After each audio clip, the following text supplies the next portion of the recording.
It is a necessary precondition to doing some things we want to do. And it is my sense, going around the community, that the #1 issue facing our city, and I hear this from everywhere I go in our city, is the housing crisis. And in my 7 years, I could not have said that before. And as all the housing advocates here know, we fought to get into the arena on housing, but it was never considered a first-tier issue. Today, it is the #1 issue facing our city. So we have to do some different things. The mayor has declared his intent to have an emergency, which gives us flexibility. I support him wholeheartedly in that. Commissioner Salzman has said we have to make some changes in the law to loosen up some units, create some incentives for private development.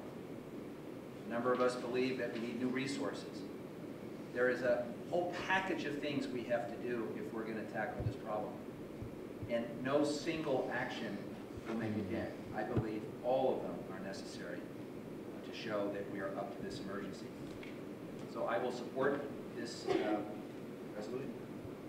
Ordinance, excuse me. I will support this ordinance because I think symbolically it's important and it gives us more flexibility.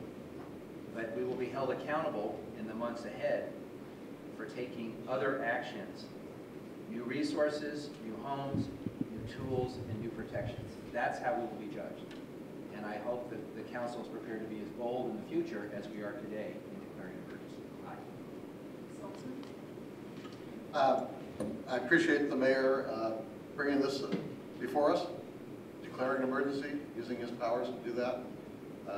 This really is, as Commissioner Fish just said, a lot of people don't know what it is we mean when we're talking about this emergency ordinance, but everybody resonates with the idea that this is an emergency housing in Portland.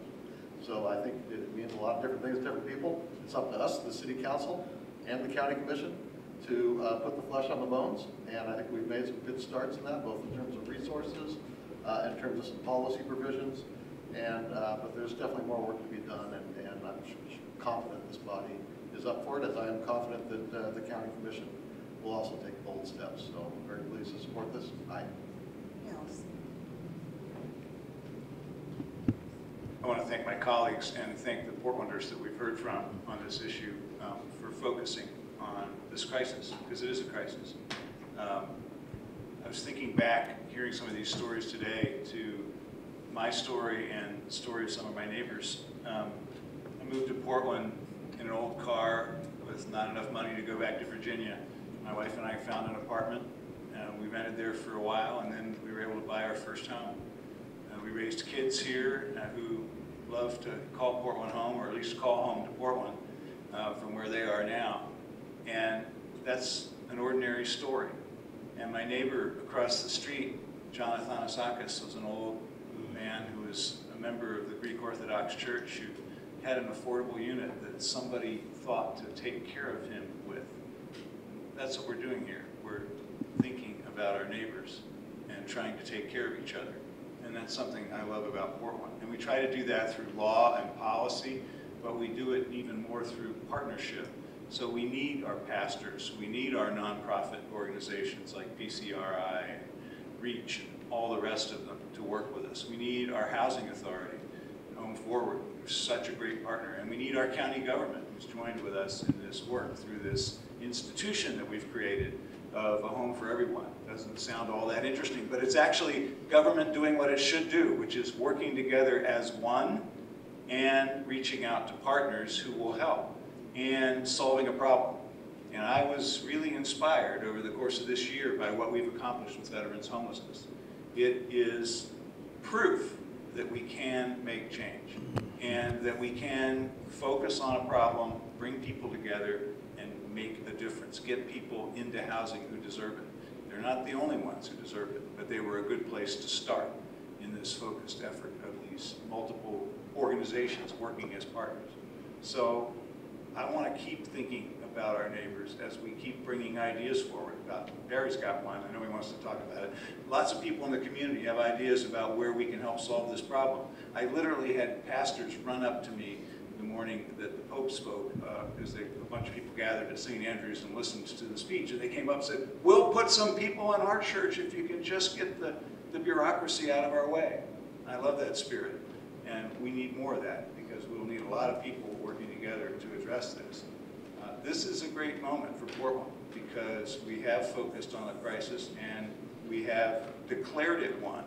And as my colleagues have said, nothing changes instantaneously because of this vote. But what it does is open some doors so that we can invite those partners in to work with us and make a difference. We can go to Salem and say, we need that money, Governor Brown and legislature, for the construction of supportive housing for the people who will be served by the Unity Center, and then let's please not turn them out on the street like we did with the Norris McClendon, so that he goes back into the criminal justice system. Let's instead give them supportive housing and services so they are back in the community like the mental health system is supposed to do.